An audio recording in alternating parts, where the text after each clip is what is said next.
Halo, selamat pagi. Semuanya sehat? Ada sukacita? Coba tengok kanan kiri saudara. Ada sukacita nggak? Berikan senyum terbaik. Nah, selamat datang buat Pak Dar dan juga Mas Sidi, bener ya? Kalian dapatinnya kalian ngomong. Mari kita belajar hari ini adalah seorang tokoh yang luar biasa dari Hakim-Hakim 8. Saya berikan tema adalah Yerubbaal, sang penghancur. Arti Yerubbaal adalah sang penghancur, saudara. Nah, saudara, Hakim-Hakim 8 ayat 22 ketok, saudara. Ketok enggak? Sampai 35.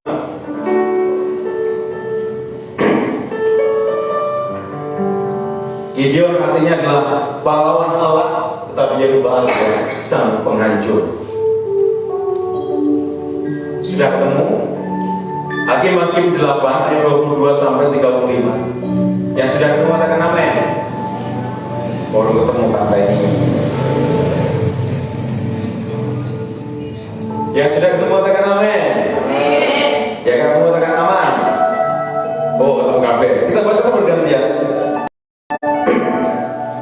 Kemudian berkata orang Israel pada Gideon, bila kau memerintah kami, baik engkau, baik anakmu maupun cucumu, sebab engkaulah yang telah menyelamatkan kami dari tangan orang Midian.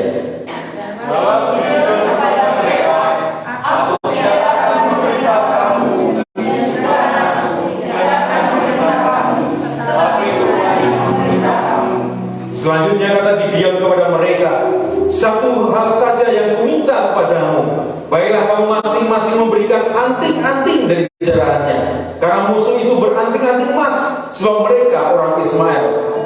Jawab mereka, kami mau memberikannya dengan suka hati, dan seorang tambahkan sebelah kain, maka masing-masing memberikan anting-anting dari jarahannya ke atas cara itu.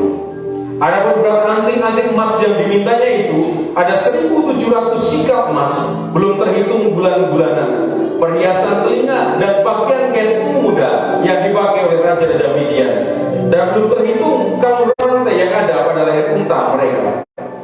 Kemudian dia membawa ekor dari semuanya itu dan menempatkannya di sana orang Israel membawa semua mengenai ekor itu. Inilah yang menjadi berat bagi dia dan seisi rumahnya. Demikianlah orang Midian tunduk kepada orang Israel dan tidak dapat menegakkan kepalanya lagi. Maka amanlah negeri itu 40 tahun lamanya pada zaman Gideon. Lalu Yerubbaal berdewasa menikah dan diam di rumahnya sendiri. Gideon mempunyai 70 anak laki-laki, semuanya anak kandungnya, sebab ia beristri banyak.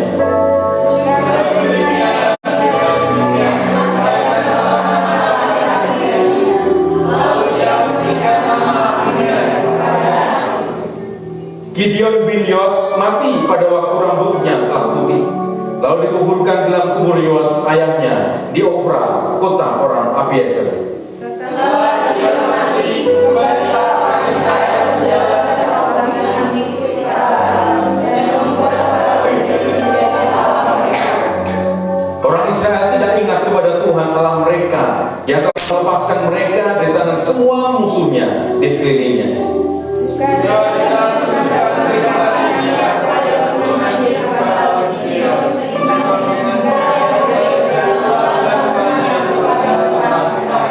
Amin. Saudara, kalau kita belajar mengenai Gideon, orang yang luar biasa, bagaimana dia punya pengalaman juga bersama dengan Tuhan, itu sesuatu hal yang luar biasa. Dan saudara dan saya diinginkan Tuhan semuanya memiliki pengalaman pribadi bersama dengan Tuhan. Katakan amin. Semuanya setuju? Yes. Amin. Yes. Setuju punya pengalaman dengan Tuhan. Yes. Dan hal inilah menjadikan saudara dan saya itu semakin kuat. Nah, saudara perhatikan hal ini. Saya membagikan dua bagian hari ini tentang Gideon atau Yerubbaal. Orang-orang mengatakan Yerubbaal karena apa? Karena dia punya pengalaman yang kuat bersama dengan Tuhan dan menjadikan dia seorang yang kuat. Saya dapatkan gambar ini karena filmnya juga ada 300. Jadi Sparta, jadi dia seorang tokoh yang juga memimpin 300 orang dan memenangkan banyak peperangan, saudara. Sama dengan Gideon, dengan 300 orang juga, saudara, dia keluar itu bisa dikalahkan orang-orang Midian. Pengalaman dia bersama dengan Tuhan itu luar biasa dan itu menjadikan dia semakin kuat. Saudara dan saya itu harus punya pengalaman bersama dengan Tuhan. Banyak hal terjadi dalam hidup kita. Kalau saudara dan saya punya pengalaman yang kuat bersama dengan Tuhan, saudara berkata, "Is okay, aku kuat, karena Tuhan ada bersama dengan aku. Is okay, aku bisa, karena aku punya pengalaman dengan Tuhan. Jika Tuhan tahun lalu menolong saya, tahun ini juga akan menolong saya." Itu intinya. Harus saudara punya pengalaman bersama dengan Tuhan. Sebelum kami sampai di gereja ini, tadi kami dibawa ternak itu melihat dua orang yang mendorong motor. Tidak tahu lah bilang perempuan tadi. Motornya maksudnya loh. Nah, pokoknya kita langgar itu, jadi mendorong motor dari arah Regesan ke Kunganan seperti itu, dan yang ibunya mendorong anaknya nyuruh dari depan, ibunya dorong seperti itu. Terus kami ingat, kita pernah ngalami aja seperti itu. Iya, saya sampai muntah-muntah seperti itu. Nah, saudaraku, suatu ketika kita kakak waktu itu di Kendal, saya lupa apakah di Bapak yang atau Pak Tugi, dan kami naik ke sini lewat jalan Trabas sebenarnya. Rencana supaya Trabas cepat seperti itu. Delala sampai di hampir Puyang, itu hampir Puyang sebenarnya. Itu bensinnya teh, merah. Ketika bensinnya teh, saya bilang ini, ayo serumah. Wah, sampai suruh tapi sampai di tempat baju pun dia muntah-muntah. Karena kecapean nyuruh motor boleh dia. Lalu saatnya hanya nyuruh, tetap aja suruh seperti itu. Tadi dia berkata seperti ini, Pak, mau dulu kita berhikmat, kita tidak mungkin menyuruh sampai rumah. Modelnya kan gelodor, kita gelodor. Kan sekarang dibalikkan papanya atau sampai Pak kita jalan kaki malam-malam kan nggak apa-apa. Kita tuh aneh ya, nyampe sampai muntah-muntah seperti itu. Saudara, ini terjadi kenapa? Pemikiran seperti itu terjadi karena apa? Karena itu sudah terjadi. Dan kita baru mengerti, oh iya ya, harusnya kita kan seperti itu. Ya nggak seperti itu ya. Ketika kita punya masalah kita berkata, oh iya, harusnya seperti itu. Karena apa? Karena punya pengalaman sebelumnya. Gideon itu disebut Jerubbaal karena apa? Karena dia sudah menghancurkan penyembah berhala Yoas, ayahnya. Semua orang tidak berani ketika ada semuanya berhala dihancurkan. Dan satu contoh, ini umpamanya musim saparan. Musim saparan di Cenglok sana, gitu. Cenglok sana itu kan ada tempat sajen dan banyak bolong, gunungan, iwak, liar-liar. Pokoknya sak desa itu semuanya memberikan sesaji di situ. Umpamanya saya hancurkan itu, ya terjadi apa? Sak cengklok ngamuk aku. Ya enggak? Kenapa saya hancurkan? Kira-kira menjadi orang percaya tidak harus cari masalah hal-hal yang sepele seperti itu. Karena ada banyak hal yang suka menangkan dengan banyak cara. Yes. Ada amin. Jangan radikal. Radikal saudara ditolak. Yang ditolak bukan Tuhan Yesusnya, tetapi orangnya jika seperti ini.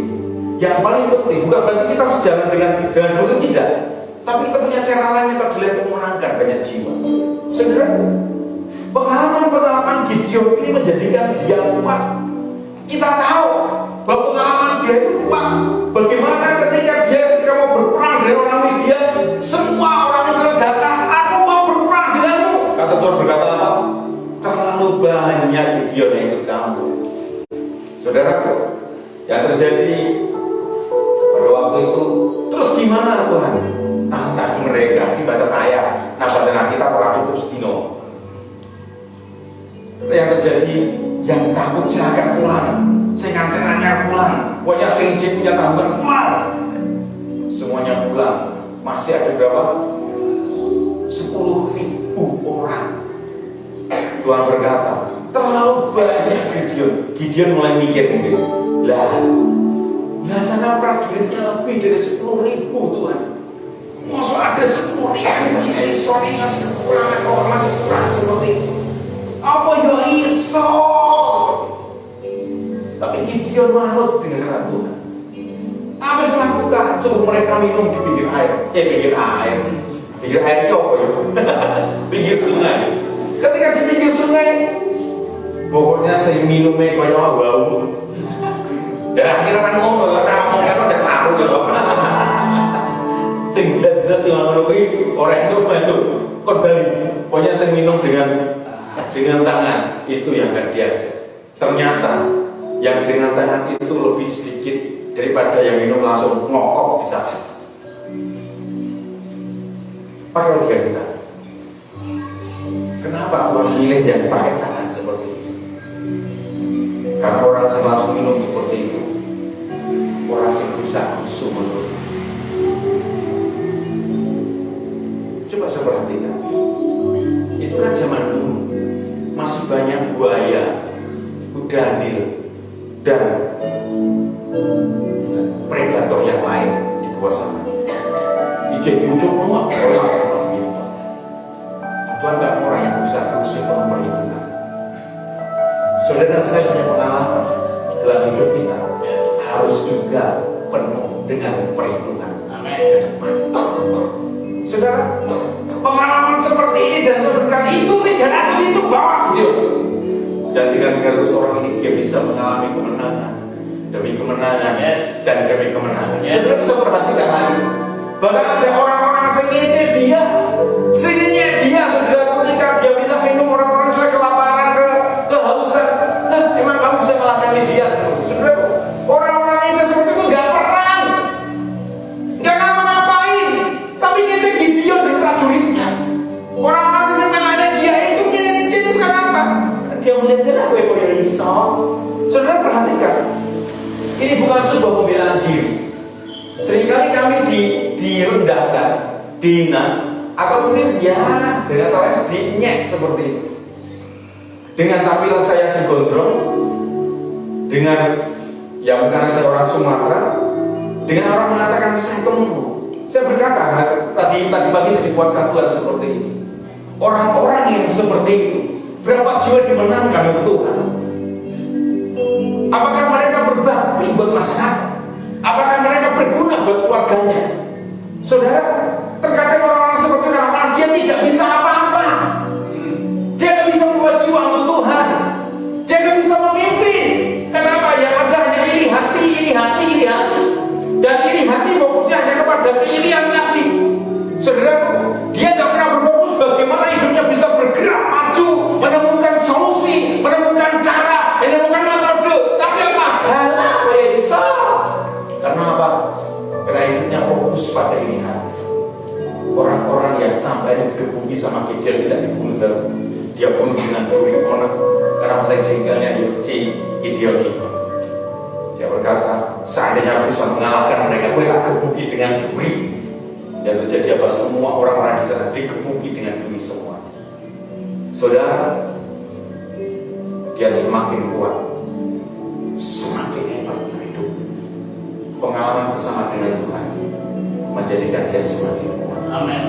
Saudara, mari belajar hari ini bagaimana Gideon sampai punya sebutan Yehovah, karena dia berani meruntuhkan penyembahan Baal. Sampai dia semua orang segan dengan dia, ketakutan dengan dia, karena sudah dia mengalahkan para musuh-musuh. Bagaimana dengan pengalaman saudara bersama dengan Tuhan? Apa biasa-biasa saja? Atau hanya menjadi orang percaya roh, yang penting aku ibadah? Ada orang yang seperti itu. Yang penting aku ibadah, aku orang gawe salah, aku orang gawe dosa. Orang seperti orang yang bertumbuh. Karena apa? Karena dia sudah puas diri dengan apa yang dia dapat. Tapi ketika ada orang yang lebih dari dia, mulai panas pikirannya, panas batuknya, panas kupingnya, panas hatinya. Mari belajar hari ini supaya saudara dan saya semuanya itu bertumbuh dengan baik. Harus punya pengalaman bersama dengan Tuhan. Ada amin. Coba tengok kanan kiri, katakan kamu harus punya pengalaman bersama dengan Tuhan. Yang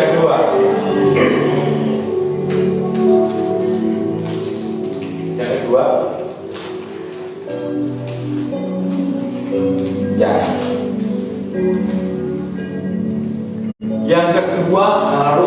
ada nama Tuhan yang diagungkan. Suatu ketika peperangan telah selesai, semua aman, tentram, damai, sentosa, sejahtera, atau mungkin orang berkata gemak, ripak, lo jinawi. Orang Musa datang berkata pada Gideon, kamu harus menjadi rajaku. Saudara bisa perhatikan itu di ayat yang ke-22 dan selanjutnya yang kita baca tadi. Kamu jadi rajaku, Gideon. Gideon berkata, aku gak mau. Aku dan semua anakku tidak mau. Harus Tuhan yang jadi pemimpinmu. Aku tetap menjadi hakim saja. Saudara, tapi jika saudara perhatikan ayat selanjutnya, dia meminta semua emas jarahan. Saya nggak tahu berapa berkilo-kilo, nanti ya zaman perang itu kan bisa berkilo-kilo. Emas jarahan diminta oleh Gideon dan menjadi apa? Itu menjadi efodnya, menjadi efod. Efod ini adalah ya, efod itu baju dari emas. Ini bahasa Inggrisnya katanya efod.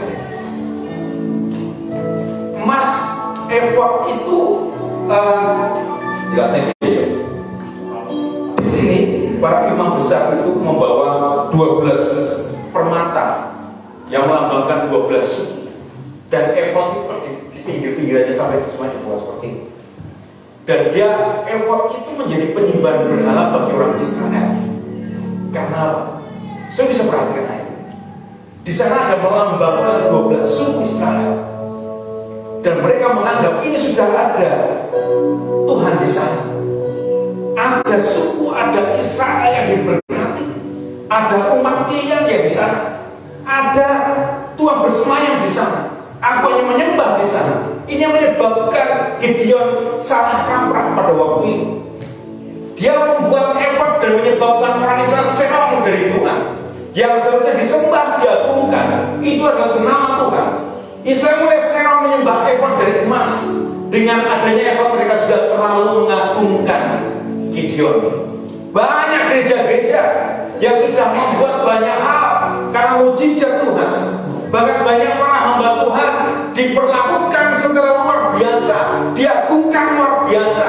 Namanya kalau diagungkan seperti itu, saudara, bahkan gerejanya sudah menyebut nama dia akan tahu kok pendeta ini.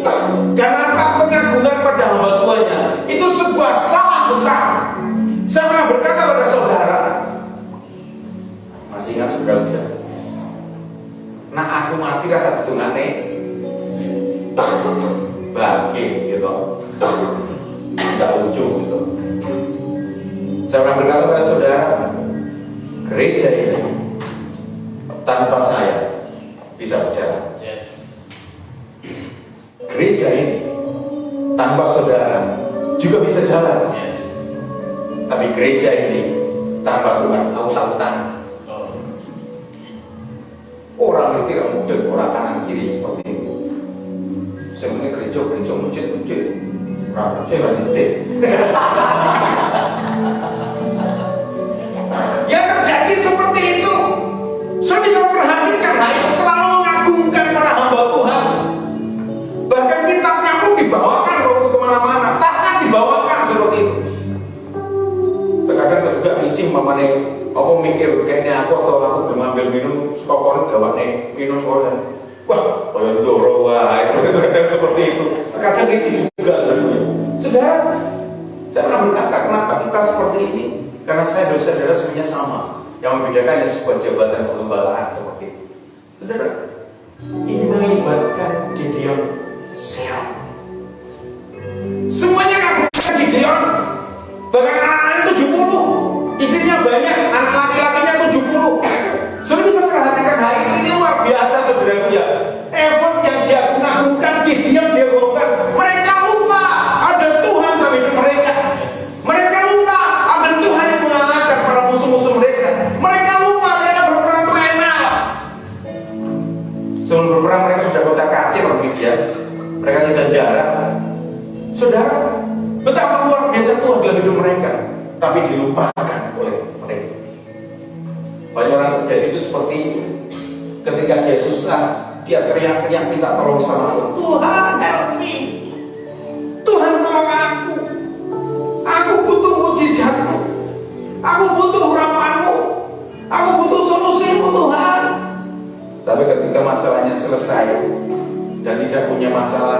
atau tidak punya beban lagi dalam hidupnya, dia lupa akan karya Tuhan. Malas ngomong dengan Tuhan. Banyak ngomong wae kok. Gak ada apa-apa. Saudara perhatikan hal ini. Ini yang terjadi di atas Israel. Sehingga dikatakan bangsa tegak tengkuk. Ketika mereka punya masalah, mereka teriak sama Tuhan. Ketika mereka menang, menikmati kemenangan, mereka lupa akan kasih Tuhan. Saya sudah terjadi dalam hidup saudara dan saya ingat baik-baik. 70 anak laki-laki menjadi kebanggaan Gideon. Saya perhatikan hal ini. Next. Hilang.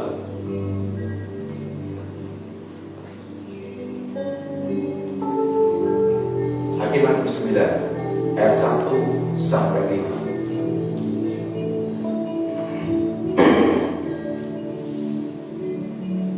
Adapun Abimelek bin Yerubbaal Gideon tadi pergi ke Sikem kepada saudara-saudara ibunya dan berkata kepada mereka dan kepada seluruh kaum dari pihak keluarga ibunya, tolong katakan kepada seluruh warga kota Sikem, manakah lebih baik bagimu? Perhatikan ini, 70 orang memerintah kamu, yaitu semua anak Yerubbaal atau satu orang. Dan ingat juga bahwa aku darah daging. Lalu saudara-saudara ibunya mengatakan hal ihwalnya kepada seluruh warga kota Sikem. Maka condonglah hati orang itu kepadamu, orang itu untuk mengikuti Abimelek, sebab kata mereka, memang ia saudara kita.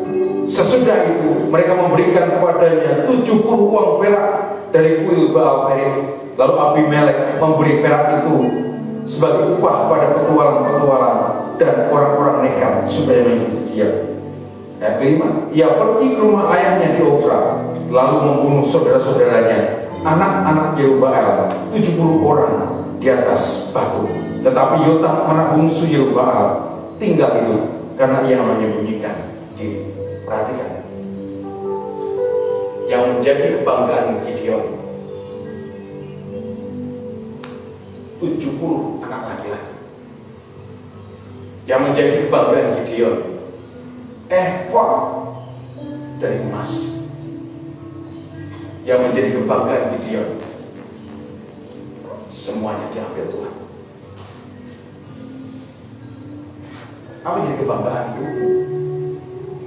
Gereja ini Tuhan bisa meruntuhkan semuanya dalam sekejap. Apa jadi kebanggaan dalam hidupmu? Keberhasilanmu Tuhan bisa hanguskan semuanya. Apa jadi kebanggaan dalam hidupmu? Kecantikanmu, no way. Semakin lama semakin peot juga kok.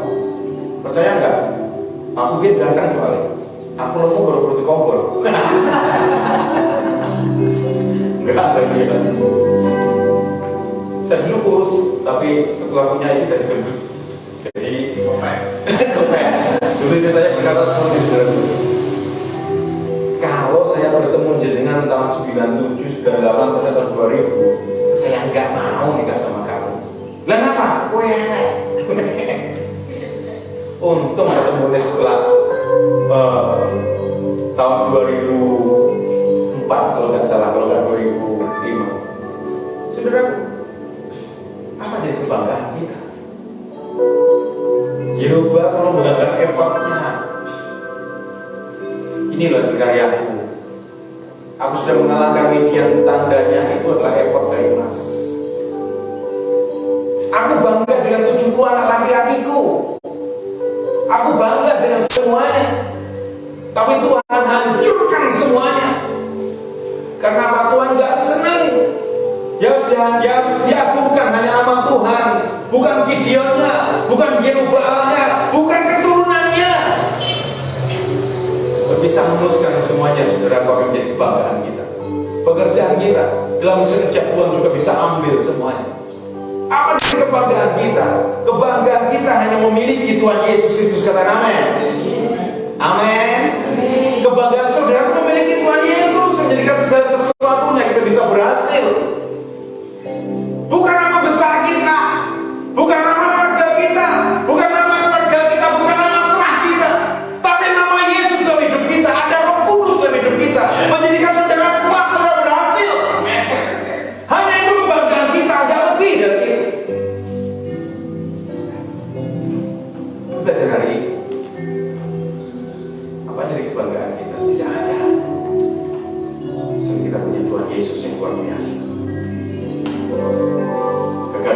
kita, Tuhan bisa ambil. Kecantikan kita, Tuhan bisa ambil.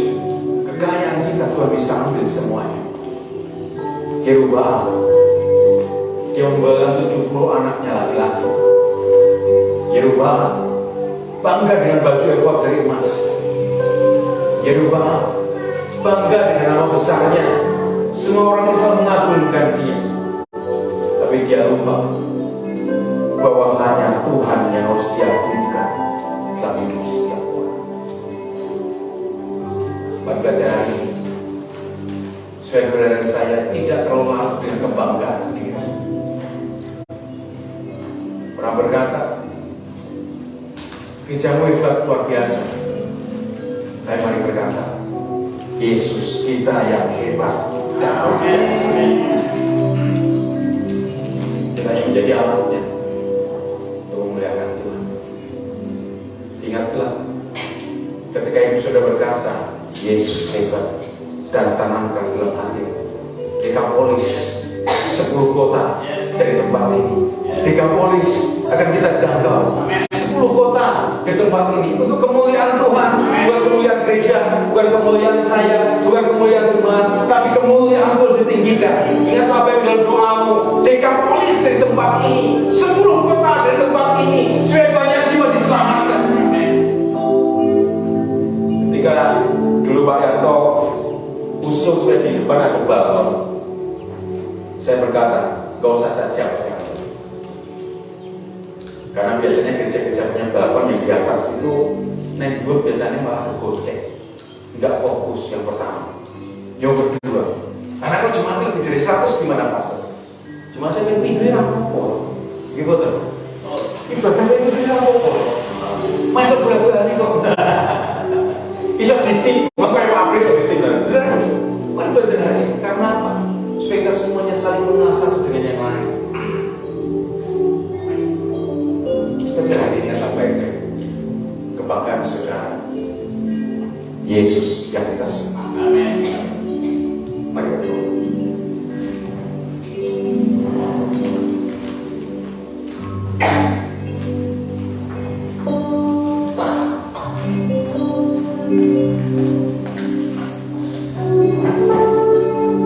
Yerubbaal punya pengalaman bersama dengan Tuhan dan menjadikan dia kuat. Tapi ingatlah baik-baik, tidak setiap pengalaman bersama dengan Tuhan juga menjadikan dia kuat dan terus hidup. Dia juga menjadikan jemaat di Israel sehat karena membuat baju efod. Dia kalau mengagungkan namanya, sehingga menjadi kebanggaan dia dihancurkan oleh Tuhan. Aku jadi kebanggaan saudara, kecantikanmu, kegagahanmu, pekerjaanmu, kekayaanmu, Tuhan bisa ambil semuanya.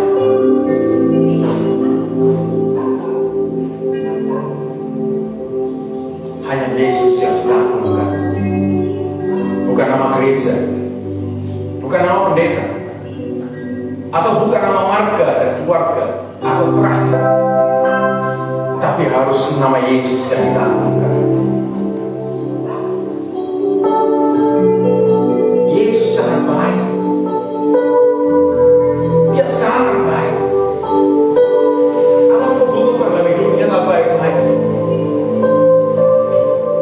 Kita hanya perlu ngomong dengan dia. Tuhan tolong aku. Apa kau butuhkan? Ingatlah baik-baik. Kuasa Yesus terlebih besar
Jika dia